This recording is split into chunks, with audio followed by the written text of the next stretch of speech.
Hello అండి, అందరికీ hi. అందరూ ఎలా ఉన్నారు? బాగున్నారా? నేనైతే చాలా బాగున్నానండి. ఈరోజు వీడియో ఏంటంటే మేము ఎలా ఉంటాము, ఏం పనులు చేస్తాము, మా ఆయన ఏం పని చేస్తాడు, నేనేం పని చేస్తాను అన్నది ఈ వీడియో అనమాట. మాది వచ్చేసి మంచిర్యాల డిస్టిక్, నిన్నల్ మండల్, గ్రామం వచ్చేసి కోనంపేట అనమాట. అది వచ్చేసి పల్లెటూరు అన్నమాట. ఏమైనా ఇంట్లో కావాల్సిన సామాన్లు కావాలంటే ఉంటాయి, కానీ మరి ఇంకెక్కువ సామాన్లు కావాలంటే వేరే ఊరికి వెళ్ళి తెచ్చుకోవాల్సిందే. ఆయనకు వచ్చేసి చికెన్ సెంటర్ అయితే ఉందన్నమాట. చికెన్ అయితే తీసుకొని వచ్చి సేల్ అయితే చేస్తూ ఉంటాడు అనమాట. మా ఆయన వచ్చేసి ఫస్ట్ కూలి పనికి వెళ్ళేవాడు, కాకపోతే ఇప్పుడు వచ్చేసి కొంచెం చికెన్ సెంటర్ పెట్టుకోవడం వల్ల కూలి పనికి వెళ్ళడం కొంచెం తగ్గిపోయిందన్నమాట. నేను కూడా ఫస్ట్ కూలి పనికి వెళ్ళేదాన్ని, కానీ ఇప్పుడు మాకు పిల్లలు పుట్టడం వలన నేను ఇంట్లోనే ఉంటున్నాను. ఇప్పుడైతే ఇంట్లోనే ఉండి పిల్లల్ని చూసుకోవడం, ఇంట్లో పని చేసుకోవడమే సరిపోతుందన్నమాట. ఇక వేరే పనికి వెళ్ళాలన్నా ఇక నేను మా ఆయన వద్ద అనడం వల్ల ఎటు పనికి బయటకు అయితే వెళ్ళడం లేదు. మళ్ళీ బయటికి పనికి వెళ్ళినప్పుడు మళ్ళీ చీకటి అయిపోతే ఎలా చెప్పండి, పిల్లలు చిన్నవాళ్ళు కదా, అందుకని చెప్పేసి బయటికి వెళ్ళకుండా ఇంట్లోనే ఉంటానన్నమాట. ఎప్పుడు వెళ్తానంటే పత్తి తీసేటప్పుడు వెళ్ళి మళ్ళీ తొందరనే వచ్చేస్తాను. అప్పుడైతే ఎవరు ఏమన్నారు, మనం కావాల్సినంతసేపు తీసుకొని మళ్ళీ తర్వాత రావచ్చు అన్నమాట. అలా ఉంటుంది. కానీ కైకిలు వెళ్తే మాత్రం ఎంతసేపు అవుతుందో తెలియదు కదా, అందుకని చెప్పేసి నేను కైకిలు వెళ్ళడం అయితే మానేశాను. పిల్లలు పెద్దగా అయ్యే వరకు వెళ్తానేమో కావచ్చు, కానీ ఇప్పుడైతే వెళ్ళడం లేదు. ఇప్పుడైతే మా ఆయన బయటి పనికైనా, ఈ చికెన్ సెంటర్ చూసుకోవడం అయినా, రోజువారి కూలికైనా మా ఆయనే వెళ్తూ ఉంటాడు అనమాట. చికెన్ సెంటర్లో అయినప్పుడు కూలి పనికి అయితే వెళ్తాడు. ఇప్పుడు వచ్చేసి మా ఆయన చేసిన కూలి పని డబ్బులు అయితే ఇప్పటికైతే సరిపోతున్నాయి. ఎందుకంటే మా పిల్లలు వచ్చేసి చిన్న పిల్లలు కదా, మళ్ళీ పెరిగారనుకోండి అవి సరిపోవో తెలియదు, కానీ ఇప్పుడైతే సరిపోతున్నాయి అన్నమాట. మాకు వచ్చేసి 2 పిల్లలు అన్నమాట. ఇక మేమైతే నలుగురం అయితే ఉంటాం మా ఇంట్లో. మా 2 పిల్లలు, మా ఆయన, నేను అన్నమాట. నాకు వచ్చేసి కుట్టు మిషన్ ఉంది, కానీ అప్పట్లో నేర్చుకుందామంటే కొంచెం ఇంట్రెస్ట్ పెట్టి నేర్చుకోలేకపోయాను అన్నమాట.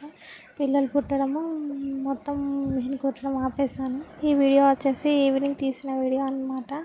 మా ఇంటి ముందు పందిరి ఉండడం వల్ల ఆకు మొత్తం రాలి కింద పడుతుంది. కోతులు అటు ఇటు వెళ్తూ ఉంటే ఆకు ఎక్కువగా రాలుతుందన్నమాట.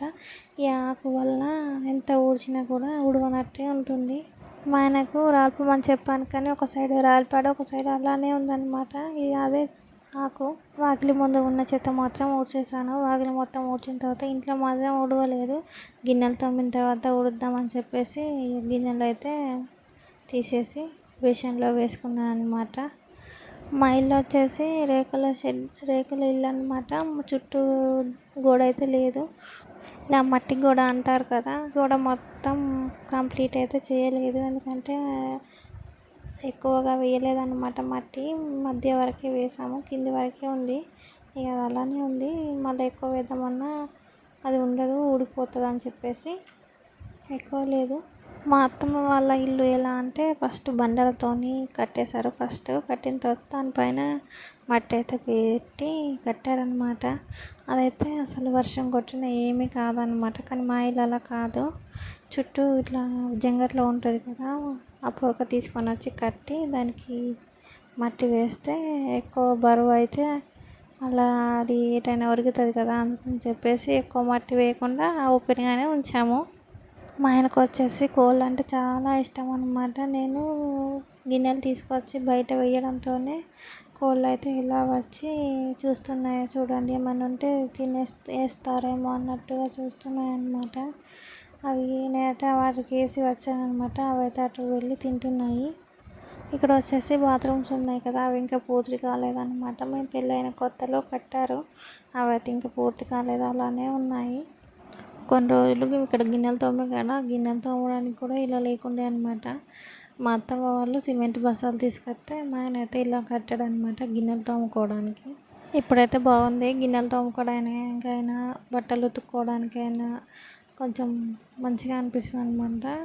నీళ్ళు అటు బయటకు వెళ్ళిపోతాయి కదా, మళ్ళీ అలానే ఉంటే నీళ్ళు అవి అన్నీ ఇక్కడనే ఉండి దోమలని అవి ఎక్కువైపోతాయి కదా, అందుకని చెప్పేసి కోళ్ళకి నేను మిగిలిన అన్నం కూడా వేసి వచ్చాను. కాకపోతే అవి మొత్తం తినేసి వచ్చేసాయి అన్నమాట. మళ్ళీ ఏమైనా ఉంటే పెట్టి తాడేమో అనేసి వచ్చాయన్నమాట.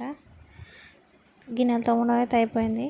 గిన్నెలు తోమిన తర్వాత ఇక గిన్నెలన్నీ కడిగేసుకొని ఇంట్లో పెట్టేసుకుంటే ఒక పని అయిపోతుంది. రోజు వచ్చేసి మబ్బు ఉంది కానీ బాగా ఉడకపోతగా ఉందన్నమాట. చాలా ఉడకపోస్తుంది. మబ్బు ఉన్నదన్న మాటే కానీ చల్లగా అయితే లేకుంది. కూరగాయల బుట్ట వచ్చేసి పొద్దున పెట్టాను, దుమ్ము పట్టింది, కడుగుదామని చెప్పేసి బయట తీసి పెట్టాను అనమాట. అది పెట్టిన తర్వాత వర్షం పడడంతో అది అక్కడే పెట్టేశాను. తోమడం అయితే అలానే ఉందన్నమాట. మంచిగా తోమేసుకొని కడిగి లోపల పెట్టేసుకోవాలి. మళ్ళీ అది అక్కడే ఉంటే మళ్ళీ మా చిన్నపిల్లలు ఆడేసి దాన్ని ఎరగొట్టేస్తారేమో. ఇంతకుముందు ఆకు దులుపలేదు అని చెప్పాను కదా, ఇక్కడిదే అనమాట. ఇక్కడిదే ఆకు ఎక్కువ రాలడం, నీళ్ళల్లో పడడం, కింద పడడం వలన ఇంతకుముందు చూడడానికి బాగాలేదని చెప్పాను కదా, ఇక్కడనే అనమాట. మా ఇంటి దగ్గర కానీ ఇంటి వెనకాల కానీ కొన్ని పచ్చనిగా చెట్లు ఉంటాయి అన్నమాట. బయటకు వెళ్తే కొంచెం చల్లగా ఉంటుంది. అక్కడ కాసేపు కూర్చోవద్దు. మళ్ళీ సాయంత్రం పైన పెరట్లోకి వెళ్ళామంటే చల్లగా గాడికి వస్తుంది. మంచిగా అనిపిస్తుంది అన్నమాట. సాయంత్రం అయినా పొద్దున్నైనా కొంచెం చల్లగా ఉంటుంది. కానీ చలికాలంలో మాత్రం అస్సలు మా ఇంటి దగ్గర అసలు ఎండ అనేది ఉండదు అనమాట. మొత్తం చల్లగా ఉంటుంది.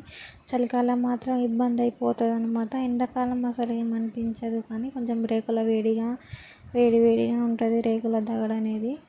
అందుకని చెప్పేసి వర్షాకాలం ఎండాకాలం కొంచెం ఇబ్బంది బాగా ఏమనిపించదు కానీ చలికాలం మాత్రం బాగా చల్లగా ఉంటుంది. ఏ పని చేసుకోవాలన్నా నీళ్ళు చల్లగా ఉండడం, ఏ పని చేసుకోవాలన్నా గిన్నెలు కడగడానికైనా నీళ్ళు చల్లగా ఉండడం ఎక్కువ ఇబ్బంది అయిపోతుంది. నేను గిన్నెలు కడిగినంతసేపు కోళ్ళు అటు వెళ్తున్నాయి. పాపం వాటికి ఏమైనా వేయాలని అనుకుంటున్నాయేమో. నేను వేసిన కానీ మళ్ళీ వస్తున్నాయి అన్నమాట. మొత్తానికైతే నా గిన్నెలు కడగడం అయితే అయిపోయిన తర్వాత మొత్తానికి ఇల్లు వాకిలి ఊడవడం అయితే అయిపోయింది అనమాట. వాకిలి ఊడ్చిన తర్వాత ఇంటి బయట మొత్తం ఎలా ఉందో చూడండి. మా ఇంటి ముందు ఇలా ఉంటుంది అన్నమాట. ఇంటి ముందు మంచము, కుర్చీ, మిషన్, చెట్లు, రేకులు ఇవన్నీ ఉంటాయి అన్నమాట. ఇంటి ముందు ఉన్న ఇల్లు అయితే మా అత్తమ్మ వాళ్ళది. ఇంటి వెనకాల ఉన్న ఇల్లు మాత్రం మాదన్నమాట. ఇల్లు వాకిలి మొత్తం ఊడ్చుకున్న తర్వాత గిన్నెలు తోమిన తర్వాత మొత్తం ప్రశాంతంగా ఉందన్నమాట. బయటకు వచ్చేసి చూసేసరికి మొత్తం ప్రశాంతంగా అనిపించింది నాకైతే. ఓకే ఫ్రెండ్స్, బాయ్, ఉంటాం. మళ్ళీ కొత్తగా అయిపోయిన నా ఛానల్ని చూసి నచ్చిన వాళ్ళు ఉంటే లైక్ చేయండి, షేర్ చేయండి, సపోర్ట్ చేయండి ఫ్రెండ్స్.